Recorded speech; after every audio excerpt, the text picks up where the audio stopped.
They thought they were good because of Abraham, the Jews. They thought they had a free pass because they thought they were the literal descendants of Abraham. And they were, right? They were the descendants of Abraham. But in the New Testament, we're seeing that the true Jew, true Israel is being redefined. It now includes Gentiles.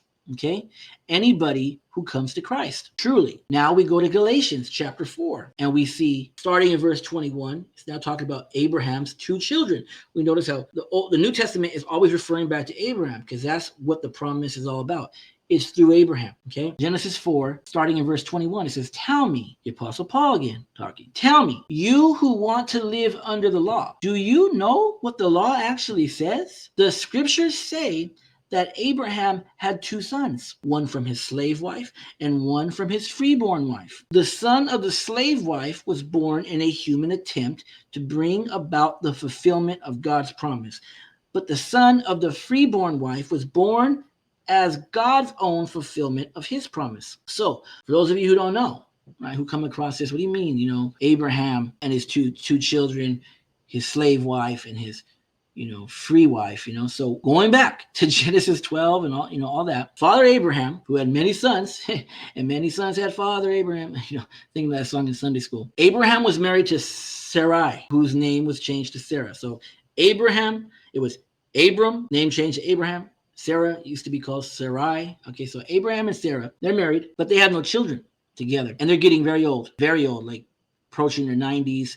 And Abraham approaching his hundreds, right? Obviously, in our time, you don't have children at that age. You're not even alive most of the time at that age. But back then, it was very, very common because they were procreating. They were filling the earth, right? Everything was different. They lived a long time. So they had no children together. And God made a promise to Abraham that when I come back, you're gonna have a son with Sarah. Abraham thought he was gonna have to, give his inheritance to, a nephew or something because he didn't have no sons of his own. And God assured him, no, you will have your own son. Go back into Genesis and start reading it. But after this initial promise that God makes to Abraham about having his own son with Sarah, Sarah gets impatient and she tells Abraham to take her slave Hagar and have a son with her. I know, crazy, right? But the Old Testament was crazy like that. And I could only imagine, how that conversation went, and I can imagine it pretty well because we see what happened.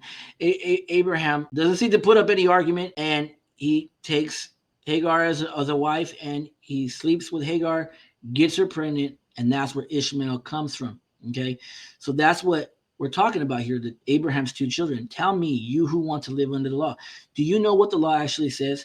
The scriptures say that Abraham had two sons, one from his slave wife, which is Ishmael. The slave wife was Hagar, and one from his freeborn wife. So like 14 years later is when he has Isaac. I was just reading this today while I was waiting at the dealership for my car to get, his oil change and transmission, all that stuff, serviced, all that. He has Ishmael with Hagar, and about 13, 14 years later, God fulfills his promise to Abraham and Sarah and gives them a son of their own. She was 90 and he was 100. And they have Isaac. The scriptures say that Abraham had two sons, one from his slave wife, Hagar, he had Ishmael, and one from his freeborn wife, Sarah, gave him Isaac. The son of the slave wife was born in a human attempt to bring about fulfillment of God's promise. And that's what we do as humans, right? God makes us a promise and we get impatient and we try to bring it about through our own attempts, human attempt. That was Sarah and Abraham trying to fulfill God's promise through their own human attempt. That wasn't what God said. He said, you're going to have a child together. So Ishmael was not the son of promise. Okay. But the son of the freeborn wife, Sarah, who gave him Isaac, that was born of God's own fulfillment of his promise. So Ishmael comes through no promise. Isaac, through Sarah, he is the son of promise. And picking back up, in Galatians 4, now we get to verse 24. These two women serve as an illustration of God's two covenants. The first woman, Hagar, represents Mount Sinai, where people received the law that enslaved them. And now Jerusalem is just like Mount Sinai in Arabia because she and her children live in slavery to the law. Okay, so he's talking about the current Jerusalem. They are like Mount Sinai in Arabia because her and her children live in slavery to the law. But the other woman, Sarah, represents the heavenly Jerusalem. She is the free woman and she is our mother. As Isaiah said, rejoice, O childless woman, you who have never given birth, break into a joyful shout, you who have never been in labor. For the desolate woman now has more children than the woman who lives with her husband. That's Sarah. Verse 28. And you, dear brothers and sisters, are children of the promise, just like Isaac. And you, dear brothers and sisters, are children of the promise, just like Isaac. But you are now being persecuted by those who want to keep the law, those who want you to keep the law,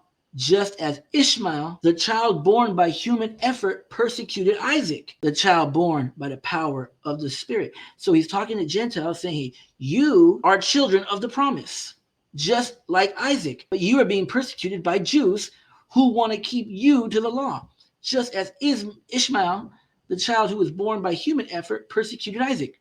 Because history repeats itself, right? The child born by the power of the Spirit. Isaac was born by the power of the Spirit. Verse 30. But what do the scriptures say about that? Get rid of the slave and her son, because eventually,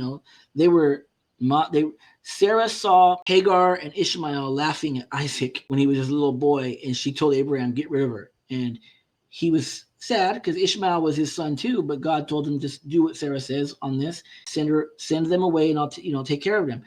But what do the scriptures say about that? Verse 30. Get rid of the slave and her son, for the son of the slave woman will not share in the inheritance with the free woman's son.